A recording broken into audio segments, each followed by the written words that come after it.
आता ते पुढं येईल टप्प्याने। आता मुंडे साहेबांनी जी माहिती दिली त्याच्यात खोलामध्ये न जाता 7 जिल्ह्यांचा आहे, त्याच्यात आपला पुणे जिल्हा देखील आहे।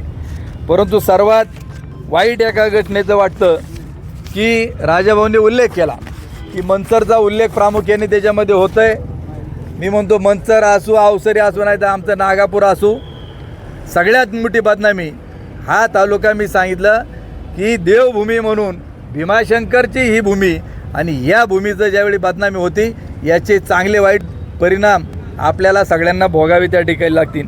आज जे 14 कंपन्या त्याच्यामध्ये आहेत, डेऱ्या आहेत, त्याच्यापैकी आपल्या इथल्या ज्या आहेत नवकार डिस्ट्रीब्युटर, अवसरी बुद्रुक, पीरसाई मिल्क, अवसरी, त्याच्यानंतर श्रीराम डेअरी पिंपळगाव, त्याचबरोबर सह्याद्री डेअरी कवठेमाई ह्या आपल्या भागातील आहेत, बाकी अन्य तालुक्यामधल्या आहेत। याची देखील आपण सर्वांनी नोंद घ्यावी हे देखील मी या निमित्ताने आपणा सर्वांना सांगतो।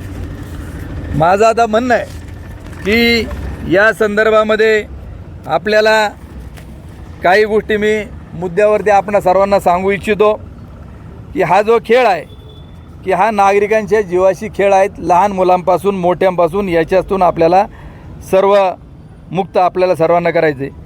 हे सर्व भेसळयुक्त दूध कोणाला पुरवलं जायचं, कोण गोळा करायचं हे देखील याच्यामधून निष्पन्न होईल। मुंडे साहेबांनी सांगितलं गेले 1 महिना आम्ही जवळपास याच्यावरती अभ्यास करतो आहे आणि आम्ही याच्या मुळापर्यंत आम्ही जाणार आहोत, त्याबद्दल त्यांना मनापासून धन्यवाद देतो।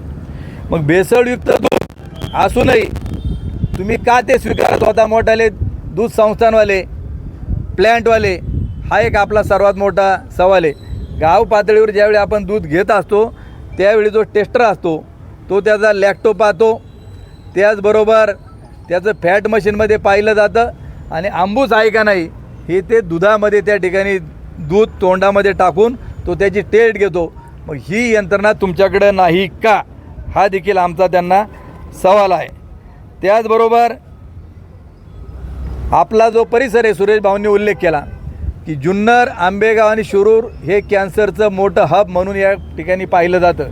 आपणा सर्वांच्या माहितीकरता सांगतो की राहुरी कृषी विद्यापीठ, महाराष्ट्र सरकार यांनी GMRTच्या 5 किलोमीटरच्या रेडियसमध्ये 5 गावं आता सिलेक्ट करण्याचं ठरवलेलं आहे की या भागात कॅन्सरचे जादा पेशंट सापडतात, म्हणून प्रत्येक गावातले 10 शेतकरी निवडायचे आणि इथं विषमुक्त उत्पादन कसं आपल्याला मिळवता येईल यासाठी काम आता विद्यापीठाने चालू केलेलं आहे। आणि त्याचबरोबर आपल्या भागातले सगळे पाण्याचे नमुने हे देखील तपासले जाणार आहेत आणि सगळ्यात जादा कॅन्सरचे पेशंट आपल्या परिसरामध्ये आहेत, याला जबाबदार कोण? त्याचबरोबर ही जी घाण आहे ही घाण मोठ्या प्रमाणामध्ये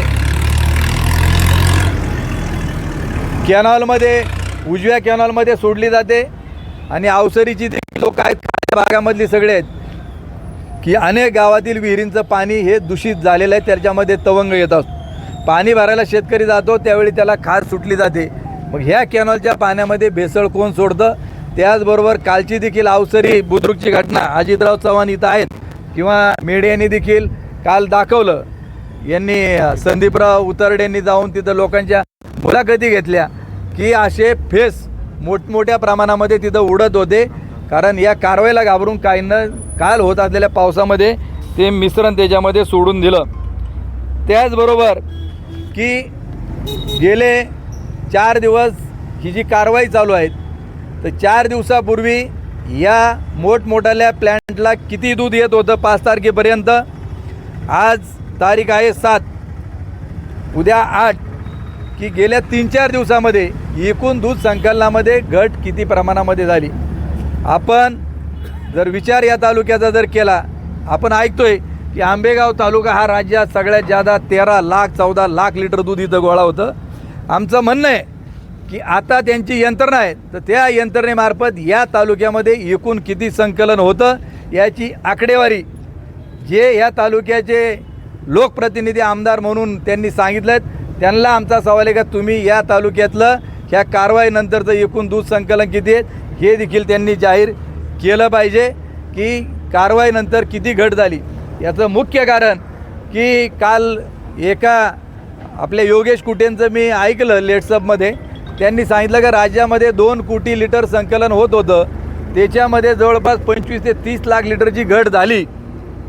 मग एवढी जर घट झाली असेल तर या तालुक्यामध्ये जर घटीचं प्रमाण त्या ठिकाणी धरलं तर या तालुक्यातल्या लोकांना यापूर्वीच जवळपास लिटरला 5 रुपये जादा दर मिळाला असता, पण केवळ या भेसळखोरांमुळं हे आपलं शेतकऱ्याचं नुकसान झालेलं आहे. या नुकसानीला जबाबदार कोण याचा देखील आपण छडा त्या ठिकाणी लावू. नंतर की हे जे भेसळीचे सूत्रधार आहेत हे नेमके कोण? आता हे खालचे छोटे छोटे पकडले, परंतु मधल्या काळामध्ये ज्यावेळी बीडचं प्रकरण झालं त्यावेळी एक नाव पडलं होतं का या सगळ्याचा काय म्हणायचे त्याला अक्का. तर आमचं म्हणणं आहे का या दुधाच्या भेसळीचा अक्का कोण आणि कुठल्याही परिस्थितीमध्ये हा भेसळीचा गोवर्धन बुडवल्याशिवाय आपण तो किती मोठा बादशाह असू त्याला गाडल्याशिवाय राहायचं नाही. यासाठी आपल्याला काम या नजीकच्या काळामध्ये त्या ठिकाणी करायचं आहे. आणि म्हणून यांना सगळ्यांना कुणीतरी संरक्षण देते म्हणून ते एवढ्या प्रकारे डिरिंग त्या ठिकाणी करतात. आणि ह्या सगळ्या टोळीचा प्रमुख अलीबाबा याला देखील आपल्याला त्या ठिकाणी लोकांच्या समोर उघडं केल्याशिवाय आपण थांबणार नाहीत.